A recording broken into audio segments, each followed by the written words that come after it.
اسی کے ساتھ ساتھ جو خاص طور پر آپ کو پڑھائی کے حوالے سے کیسے پڑھائی کرنا اور کب پڑھائی کرنا. بہت سارے اسٹوڈنٹ کی پوزیشن یہ ہوتی ہے کہ بس کتاب لے کر کے بیٹھے ہوتے ہیں, پڑھتے ہوتے ہیں. ماں دیکھ رہی ہے بچہ پڑھ رہا ہے, ٹیچر دیکھ رہی ہے کہ بچہ پڑھ رہا ہے, باپ دیکھ رہا ہے کہ بچہ پڑھ رہا ہے, تو ماں باپ بعد میں کہتے ہیں بیٹے سو جا, تھوڑا آرام بھی کر لے. لیکن وہ 3 گھنٹے پڑھنے کے بعد, 4 گھنٹے پڑھنے کے بعد بچہ جب بستر پر لیٹتا ہے تو اسے لگتا ہے کہ جیسے کچھ اسے یاد ہی نہیں ہوا. ایسا کیوں؟ کیا ریزن ہے؟ میں آپ کو ایک تھیوری سمجھاتا ہوں. جو چیز آپ 3 گھنٹے میں یاد نہیں کر سکتے وہ انشاءاللہ 1 گھنٹے میں یاد کر لیں گے. میں آپ کو تھیوری سمجھاتا ہوں. دیکھیے ہوتا یہ ہے کہ ایک ریکارڈر ہے, ٹیپ ریکارڈر, وائس ریکارڈر. میں چاہوں گا کہ میری وائس اس کے اندر کلیئر آئے اور کلیئر ریکارڈ ہو, تو میں کیا کروں گا, ایک دم کوائٹ ایریا میں جا کر کے گفتگو کروں گا تاکہ میری ہی بات اس ٹیپ کے اندر ریکارڈ ہو جائے. لیکن اگر میں بات کرتا ہوں, ادھر سے بھی شور ہو رہا ہے, ادھر سے بھی شور ہو رہا ہے, ادھر سے بھی کوئی چلا رہا ہے, تو جب آدمی اس بات کو جو میں نے کی ہے سننا چاہے گا تو اسے کلیئر میری بات سنائی نہیں دے گی. جب بھی مجھے کلیئر بات سنانی ہو لوگوں کو اور ریکارڈ کرنا ہو تو اس کے لیے ضروری ہے کہ میری بات کے علاوہ کوئی اور بات کہیں سے اس کے اندر نہ آئے. ہوتا یہ کہ بچے جب اسٹڈی کرتے ہوتے ہیں, نظر کتاب پر ہوتی ہے, دماغ کہیں اور ہوتا ہے. آنکھیں کتاب پر لگی ہوتی ہیں, دل کہیں اور ہوتا ہے. یہ ساری مکس سوچ اور مکس جو ہے وہ مائنڈ ہونے کی وجہ سے جو چیز وہ یاد کرتا ہے وہ اسے یاد نہیں ہو پاتی. تو اس کے لیے سب سے زیادہ ضروری یہ ہے کہ جب آپ پڑھائی کے لیے بیٹھیں تو سب سے پہلا کام آپ کو یہ کرنا ہے کہ ساری سوچ کو اٹھا کر کے کنارے پر رکھ دو, سارے دل و دماغ میں آنے والے وسوسے کو کنارے پر رکھ دو, اور پورا فوکس, دماغ بھی آپ کا کتاب پر ہو, آنکھ بھی کتاب پر ہو, دل بھی آپ کا کتاب کی طرف ہو, اور اس کے بعد آپ محنت کریں اور اس کے بعد آپ پڑھیں. تو میں یقین کے ساتھ کہتا ہوں کہ وہ چیزیں آپ کے دل و دماغ کے اندر محفوظ ہو جائیں گی.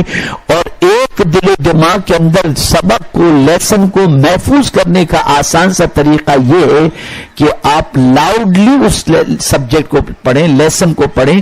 آپ جیسے ہی لاؤڈلی پڑھیں گے تو آپ کا کان, آپ کا دماغ, آپ کی آنکھیں اور آپ کی زبان ساری چیزیں اس پر توجہ دیں گی اور اس پر متوجہ ہوں گی.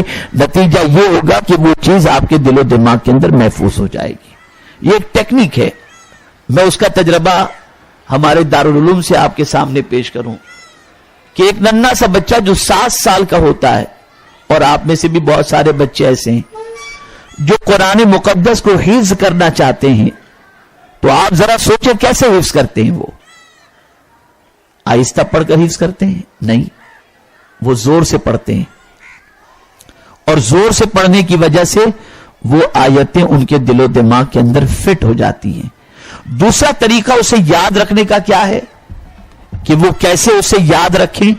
تو اس کے لیے ہمارے یہاں یہ ہوتا ہے کہ سبق پارا سنانا, ہفتے میں 1 مرتبہ جو آموختہ ہے, جو کچھ اس نے یاد کیا پورے ویک کے اندر, اس ویک کے اینڈ کے اندر اس کو جتنا یاد کیا تھا وہ سنانا.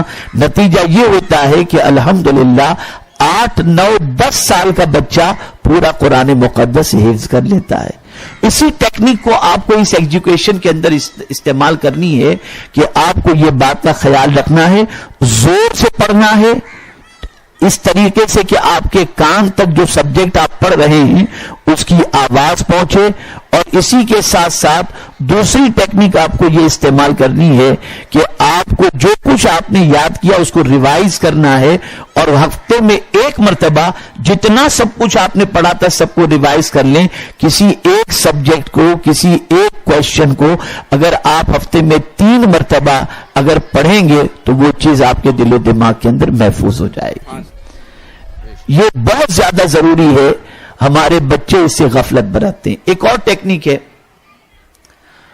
جیسے ہمارے یہاں عالم جو بچے بنتے ہیں ان کے لیے کیا ہوتا ہے، ان کے لیے طریقہ یہ ہوتا ہے کہ وہ چونکہ ان کو رٹنا نہیں ہے، کچھ چیزیں رٹنی ہوتی ہیں اور کچھ چیزیں سمجھنی ہوتی ہیں، تو وہ رات کے وقت دن میں کلاس انہوں نے اٹینڈ کی اور دن میں جو سبق انہوں نے پڑھا رات کے وقت تکرار کرتے ہیں، آپس میں گروپ ڈسکس ہوتا ہے، اور اس گروپ ڈسکس کے اندر جو کوشچن سمجھ میں نہیں آتا وہ ایک دوسرے کی مدد سے حل کرتے ہیں. تو آپ بھی گروپ ڈسکشن جو ہے وہ اپنے سبجیکٹ کی تیاری کے لیے، ایگزام کی تیاری کے لیے گروپ کے اندر ایسے لڑکے ہونے چاہیے جو پڑھائی میں دلچسپی رکھتے ہوں. تو کبھی ایسا ہوگا کہ جو کوشچن آپ کو سمجھ میں نہیں آتا، گروپ میں بیٹھنے کی وجہ سے، اس ساتھی کی وجہ سے آپ کو وہ لیسن، وہ کوشچن سمجھ میں آ جائے گا، جس کی وجہ سے آپ اس کے اندر اچھا اسکور کر سکتے ہیں. تو یہ بھی گروپ ڈسکشن بھی بے پناہ ضروری ہے، اس کو آپ خاص طور پر خیال میں رکھیں. ایک اور چیز کہ بہت سارے بچے موبائل ساتھ میں رکھ کر کے اسٹڈی کرتے ہیں، یہ سب سے میجر مسٹیک ہے، یہ سب سے میجر مسٹیک ہے. پڑھائی کے وقت آپ سناٹے کا خیال کریں، پڑھائی کے وقت تنہائی کا خیال کریں، پڑھائی کے وقت کسی اور چیز پر آپ کی توجہ نہیں ہونی چاہیے. موبائل میسج کس کا آیا، کال کس کا آیا، یہ کسی چیز پر توجہ نہیں، موبائل کو آپ کنارے رکھ دیں. پڑھائی کے وقت پر اچھی طریقے سے پڑھائی ہی پر پوری توجہ دیں. اور پھر میں ایک مرتبہ آپ سے عرض کر دوں، کوئی چیز کسی کے لیے امپاسبل نہیں ہے، ہر چیز پاسبل ہے. بس کمی اگر کسی چیز کی ہوتی ہے تو وہ جذبے کی کمی ہوتی ہے، فیوچر کے بارے میں سوچنے کی کمی ہوتی ہے.